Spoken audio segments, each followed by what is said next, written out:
Hi everyone, welcome to our channel. This is the part 4 video of .NET 6 and React.js CRUD example. So now to implement the read operation, we need to create the endpoint in our API project. So that endpoint should return all the response from the database. Nothing but a get API call we should write in our API project. So for that, let's begin by creating a controller in our API project. Okay. So in the controllers folder, okay, we can create a new controller like inside of the controllers, create a new file like supervillain controller.cs. Okay, this is our controller. So this API controller attribute makes our controller to apply the normal API basic rules. So whichever helpful for the versioning, that is the different concept. And the next attribute you can see routing. So this will enable the attribute routing to the controller. And you can see a expression inside of the square brackets like controller. This means the route path to take the name of the controller excluding the controller word. Okay, means URL path contains supervillain. Okay, so that is the expression here we define. Okay, so normally supervillain controller is a normal class. To make it AP controller class, we should inherit the control base controller. Okay, controller base. Okay, so first in our controller, let's inject our database context. Okay, copy the name of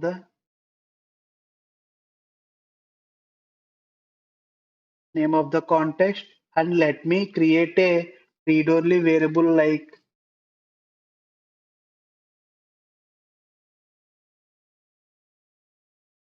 so we have to import the namespace and we know that our context can be injected anywhere. So add the constructor for our controller and inject our con context. Okay.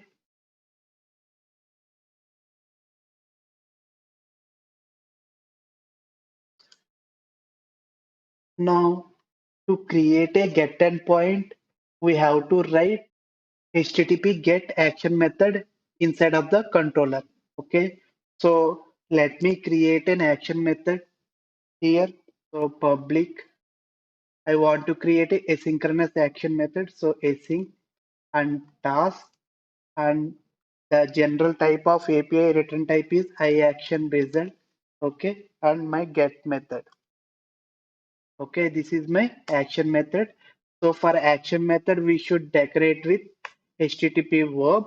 Okay, so I will decorate with HTTP get verb. Okay, this means this attribute implies on this action method such a rule. It should be invoked for only HTTP get request. Okay, that is the importance of adding the HTTP get attribute. And for controller, we added route, right? Same way, if you want, you can add the route, means remaining part of the URL, you can specify here per action method. But in general, when you have single get method and it with the naming convention of the method like get itself, we no need to add the route explicitly. If there are multiple HTTP get decorated action methods in that case, okay, in that case we need to specify explicit route on action method as well. Okay, if we have single HTTP verb related action method, we no need to specify. API will understand directly. Okay, now inside of this I have to write a logic for fetching all data from my database. We know that database context is a replica SQL database. That means if you want to talk with SQL database, we can use our DB context as the mediator. So I want all collection of villains data from my database. Okay.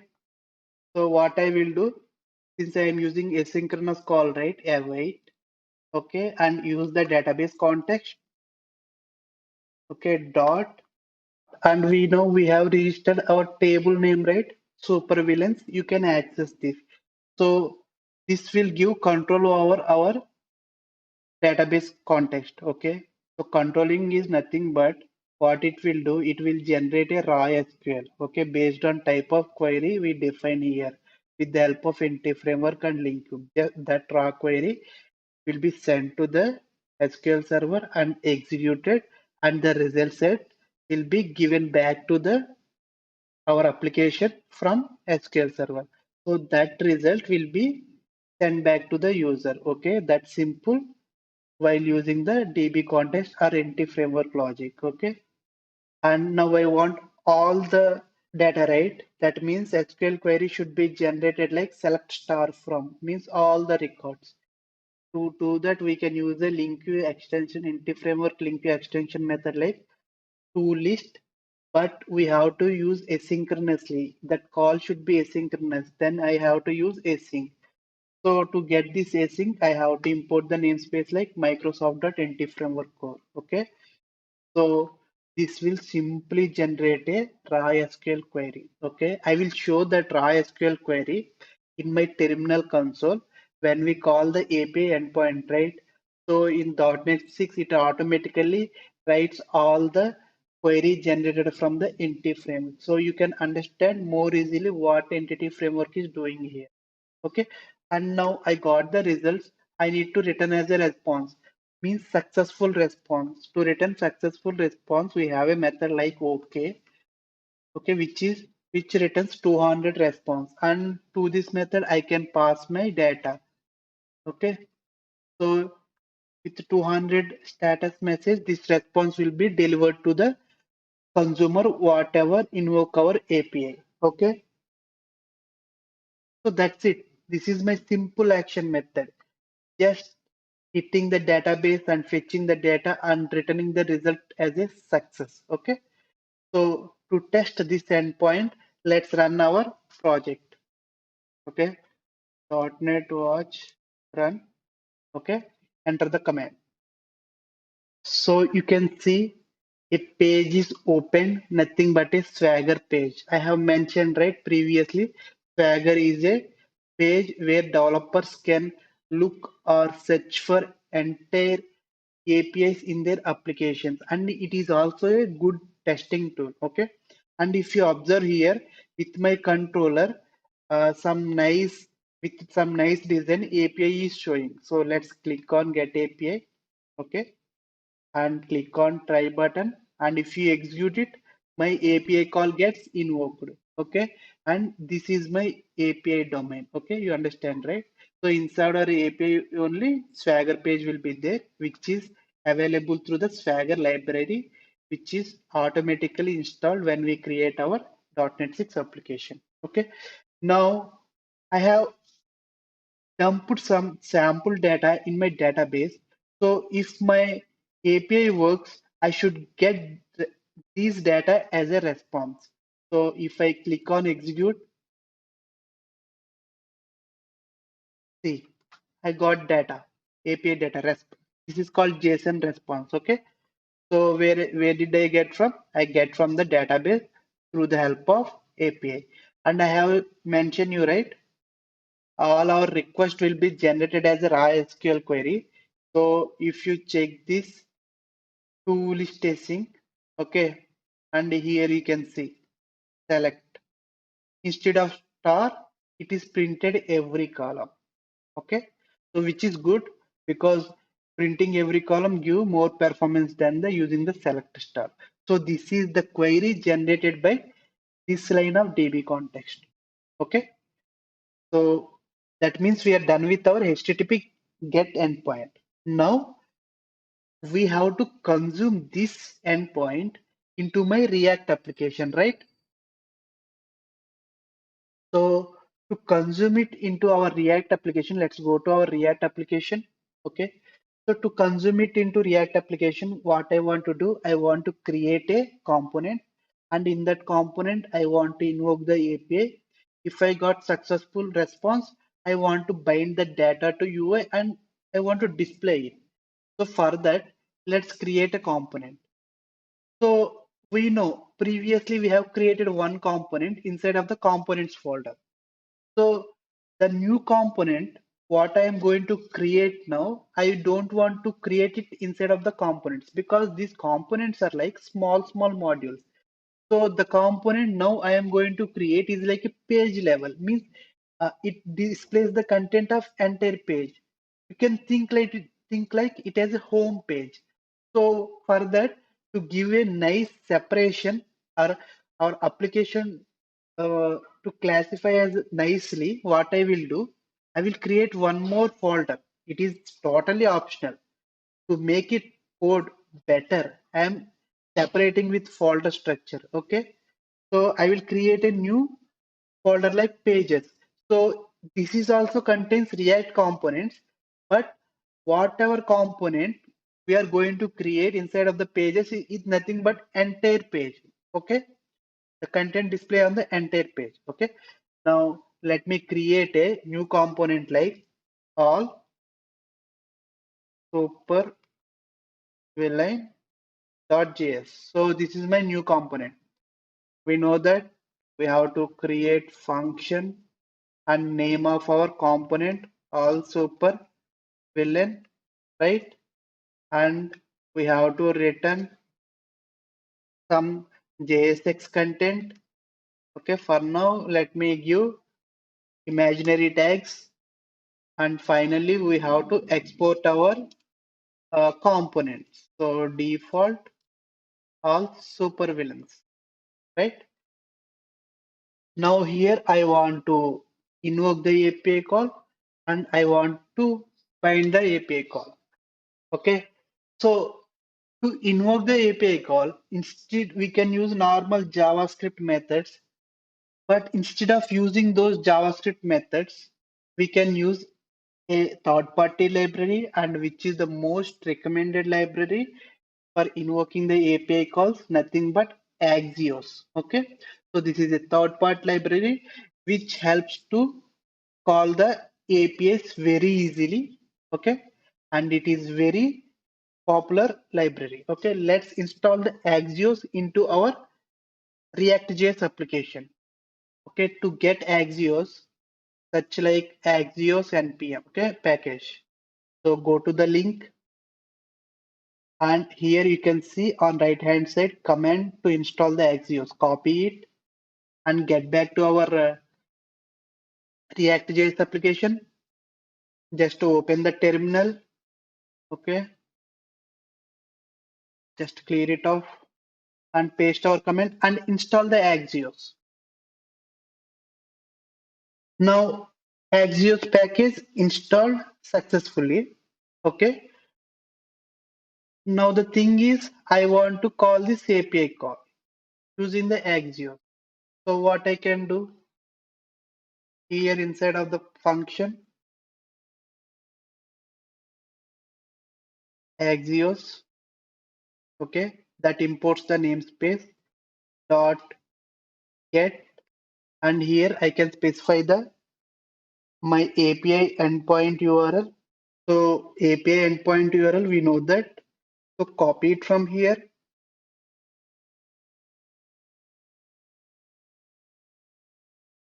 and pass it into the get method, and we can listen for the response using the then. Okay. So next, here it will receive response, and you can get response dot data. Okay. So this data object will contain our array of records. Okay. So we return logic for API call. Now we have to store the data into some variable, right? So to store or to maintain some data in the component state, we cannot declare variables directly in the React. Okay, we can declare, but it is not good to maintain the for change event detection like that. Okay. So for that, what we can do means we can use React feature that is use state. So that will maintain the component state. Okay. So use state. So let me initialize use state. So that gets loads from the React library. Okay.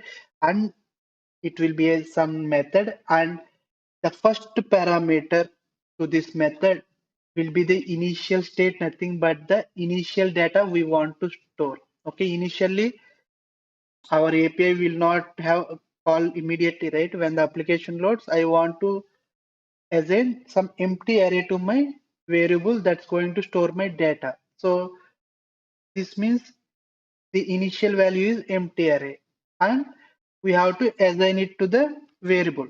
So for use state, we have to create a variable that is like array of properties. Okay.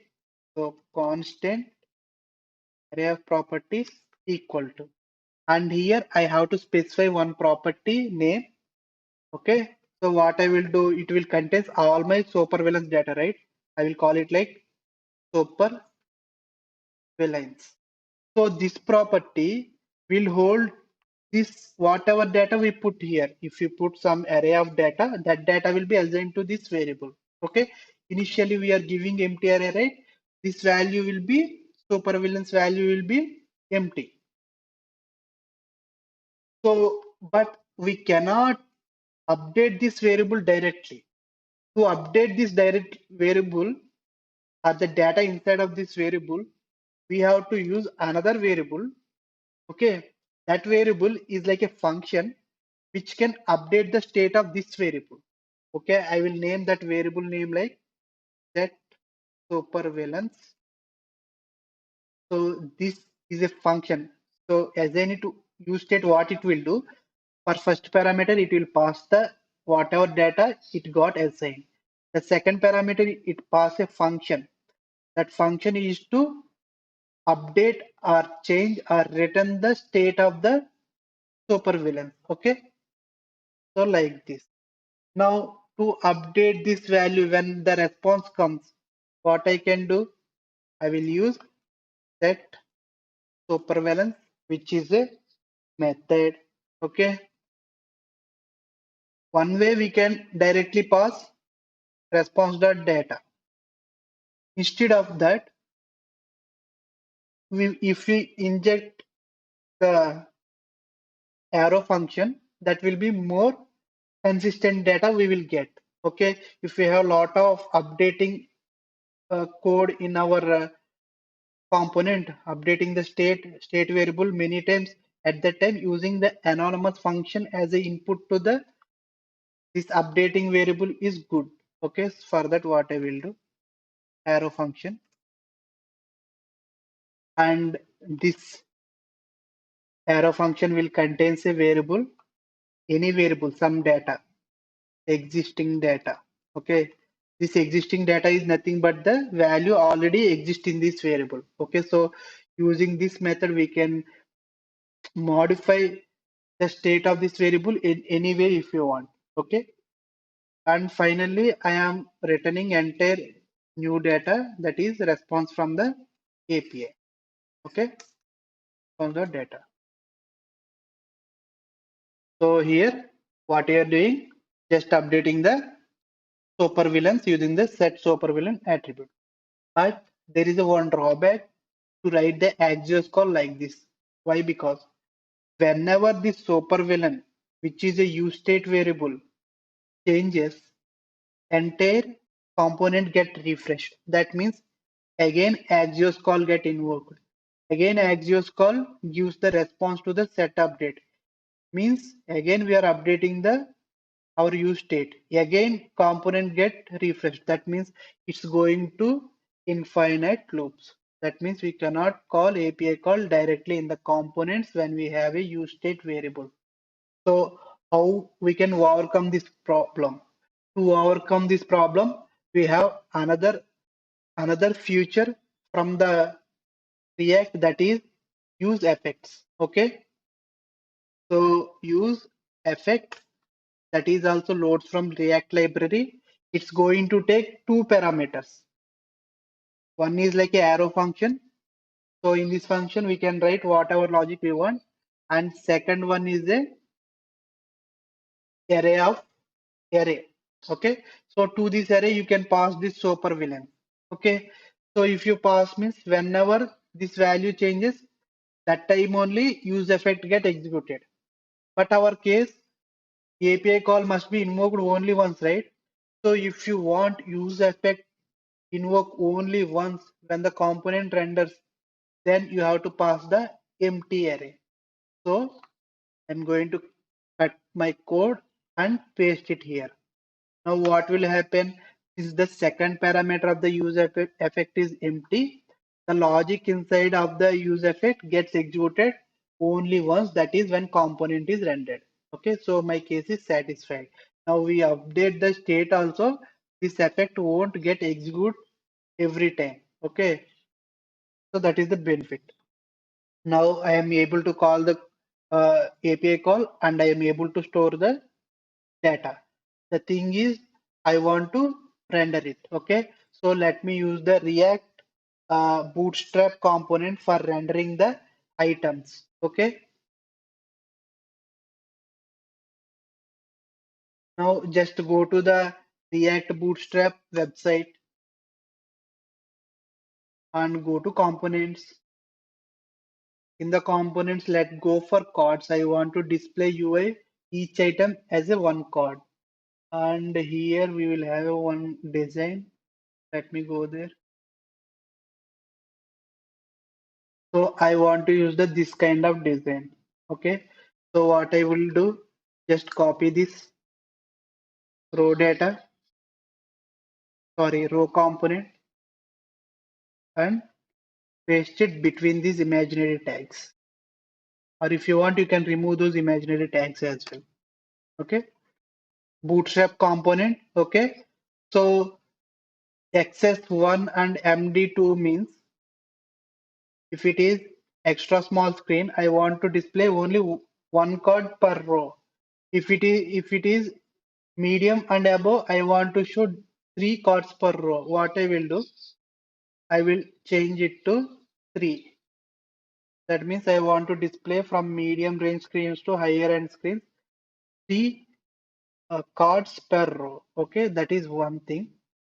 And here we know, if you observe here,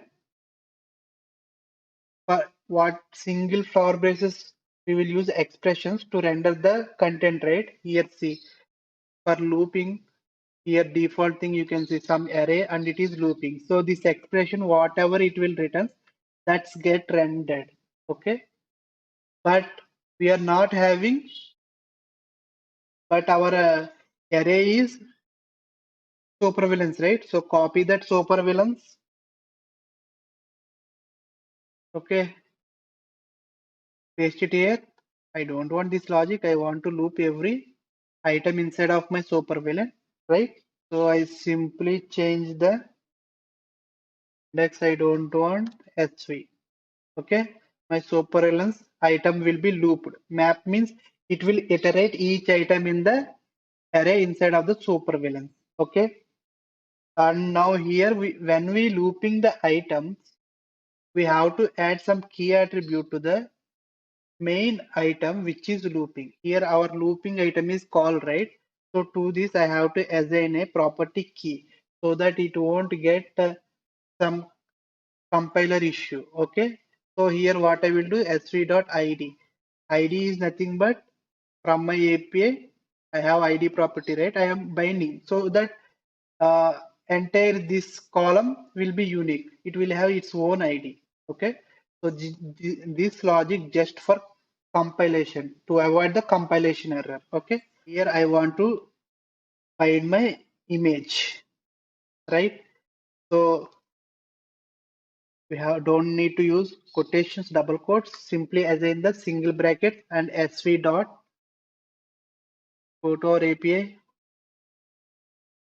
and image URL, copy the property name. Okay, So image gets rendered there.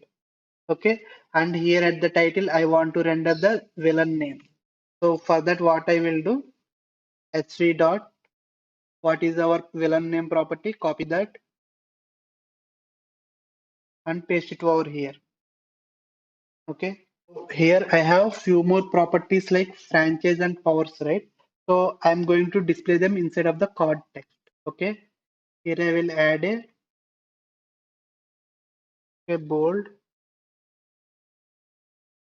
franchise and here render the franchise property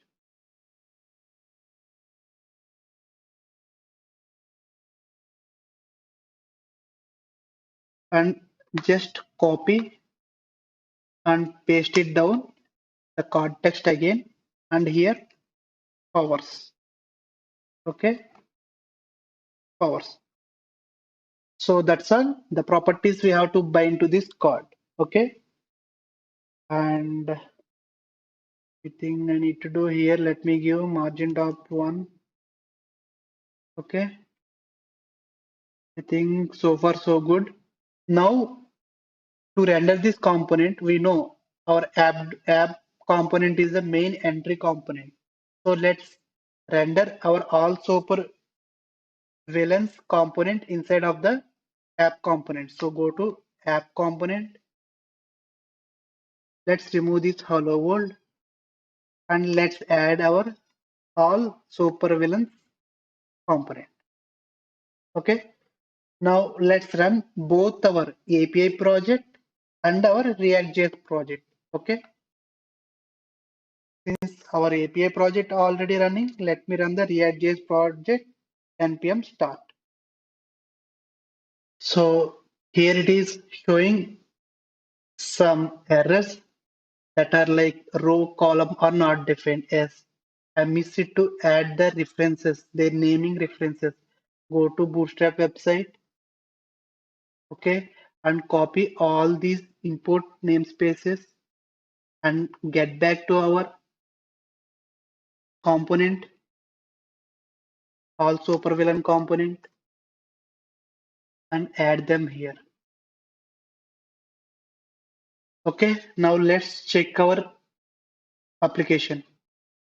So now it is good. I'm able to see menu, but where is our data not coming? So inspect element. So here we can see an error that regarding to API. Yes, cross origin issue. Why cross origin issue happening?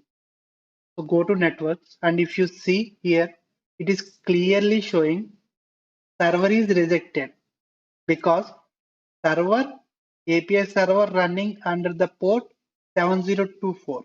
Okay, in real time it will be a domain. For our, here for our local, it is a localhost column port. That is our domain. Okay, so it is 7024 and our React application running on localhost 3000, which are two different port numbers. So server is not trusting our React.js domain.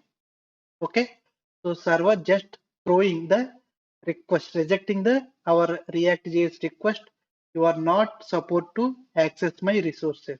Okay, now to fix this, we have to enable the CORS at our server application. Okay, where we register our React.js domain at our server so that whenever our React.js application invokes our API URL, so API URL, API then checks those parse rules, and if it found the domain of our React JS, then it will understand. Okay, this is my client. I can deliver my response to this. Then we won't get this error. Okay, for that, let's go to our API project. Okay, and in the program.cs, first we have to register our course service with some policies. Policies are nothing but some rules or constraints we have to impose. Okay. So builder dot services dot course here options. Okay. To these options, I have option like add policy. Okay, here I can specify some name, React.js domain. Okay, and to this policy, so policy rule is it will be anonymous function policy dot, okay, with origins. Okay, here you can specify comma separated domains whichever we want to allow.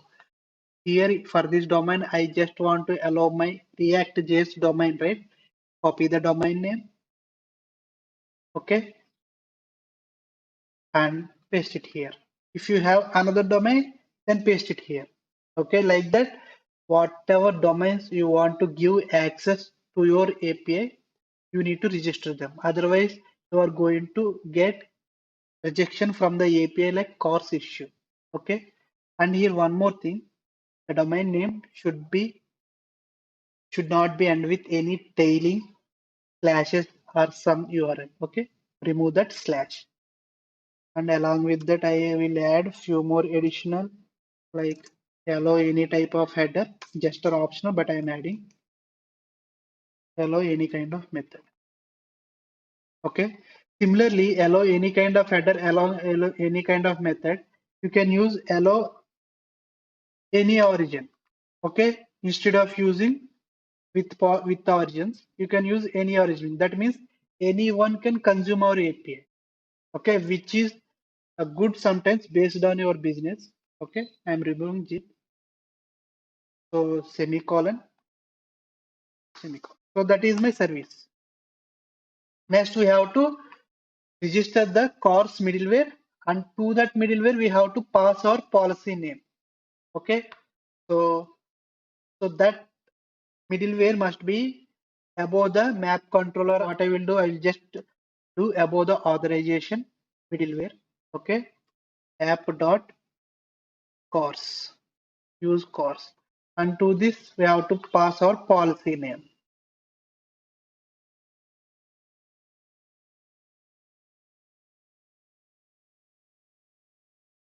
Okay, so that's it. Now our application accepts any request from our React.js application. Okay, let's rerun the application again. Let me stop this and rerun the application. So our API is up and running. If I refresh my React application, now I should access the API call.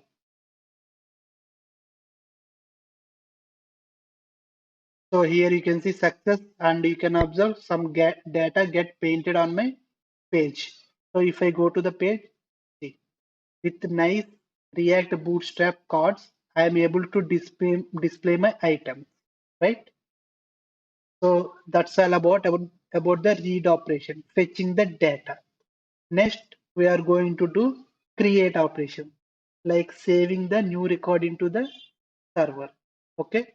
So thank you for watching video. I hope this video has delivered some useful information to you all.